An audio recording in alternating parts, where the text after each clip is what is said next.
So dear students, due to some technical issues, the video was break that time. So our left portion is left here. We were talking about the representation of sets along the universal set. One universal set we have taken here, and set A already we have taken here 1, 2, 3. So as I told you, universal set will always be represented in a rectangle, and the given set will always be represented in circle.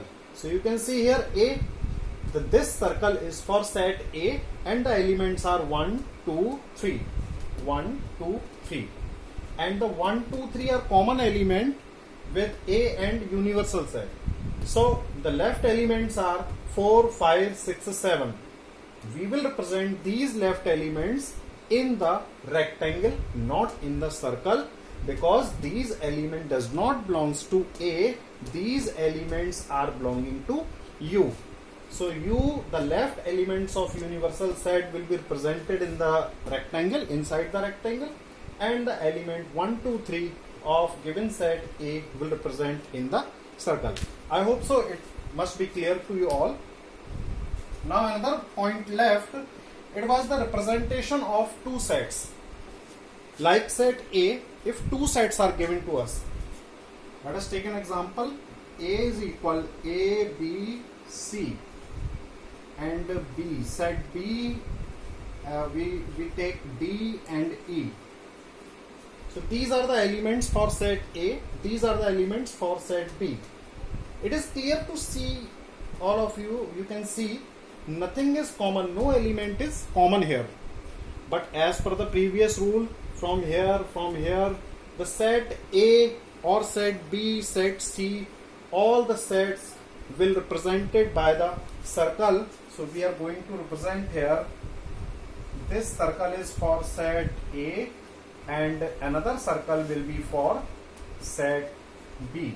All the elements of A will come in this circle, all the elements of B will come in this circle.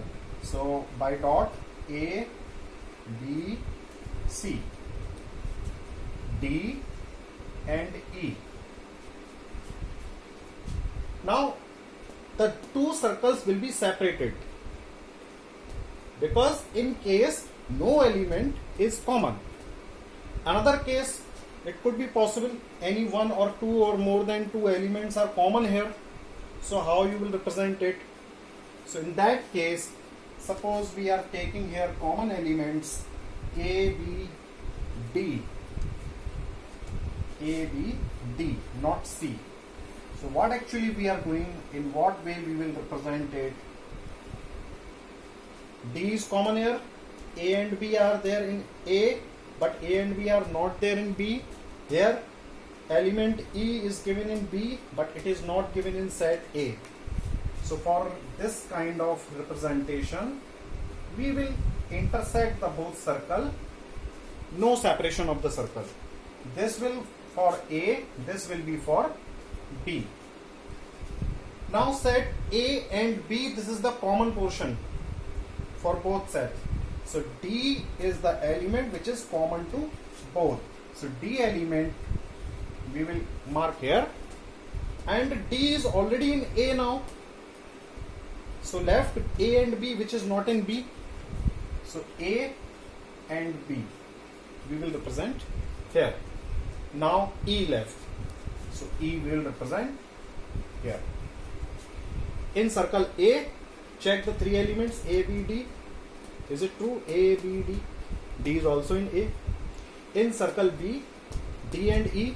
D is here for B circle, and E is here. So these two elements for B and these three elements for A.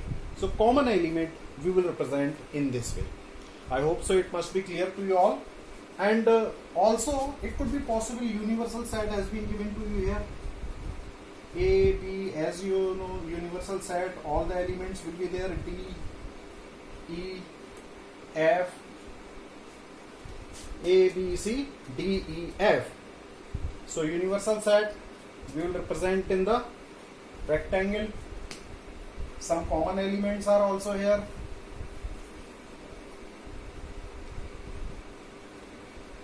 first we will draw the universal set.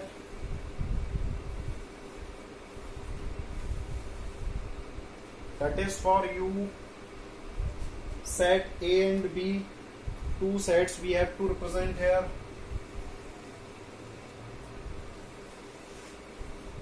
This is for A, this is for B. Now in the A and B, D is common here. So D we are taking here. A and B, A, B. Check all the elements for A. A, B, D. A, B, D in circle A. Now check for B. D is here. So another element we are taking here, E. Now B is completed, A is completed. Now check universal set. Out of the universal set elements, A is already represented, B is already represented, D is already represented, E is already represented. Only C and F left. So anywhere in the rectangle, we can represent like this. So in the U rectangle, all elements are here, A, B, C, D, E, F, A, B, C, D, E, F. So in this way, we will represent our given set either with the universal or without the universal. If without the universal is there, so rectangle will not be there. If universal set is also given there, then rectangle boundary will be there. So I hope so it must be clear to represent the Venn diagram. It is very short video because nothing is to explain about it, only the three categories, how to represent first one, second one and third one. So I hope so all the doubts must be clear. If any left doubt, so we will discuss in our class. Now in the next video, we are going to start our new chapter, that is integer, and that you will get very soon. Thank you, students.